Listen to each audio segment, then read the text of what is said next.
भारतीय सेनारे कार्यरत जाजपुर जिल्लार दुई सैनिक जाजपुर केन्दुझर रेलवे स्टेशन रे भव्य स्वागत करा जायछि।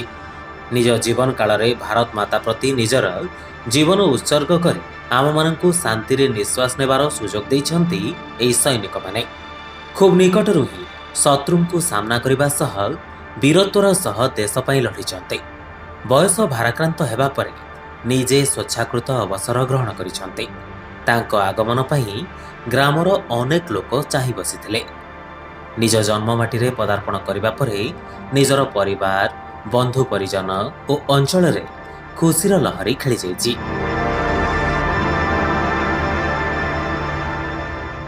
तो श्रीनगर थिलु श्रीनगर 91 रू आम ड्यूटी करतलु। श्रीनगर बहुत प्रोमा आउ से कारगिल वार आम निजे अंगे लिभेइछु अंगे माने ड्यूटी करिछु से माने कारगिल वार रे आउ निजे थिलु आउ सेठी तो सेते बर भितर आम जो संग्राम देश पई आम जो संग्राम करथिलु लढिथिलु किंतु मो वर्तमान लढिकी बंचिकी आपनक सामना रे मु अछि।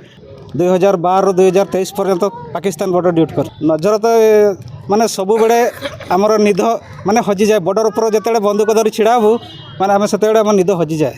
देश जिते आसचु आम माने निद कुआड़े जीव कौन हम आम कि जापर आम कौटी अच्छु ना घर परिवार समस्त बुली जाए। भाई देश माने आमर बॉर्डर पर खाली पाकिस्तान उपर आमर माने सब बड़े ये थी।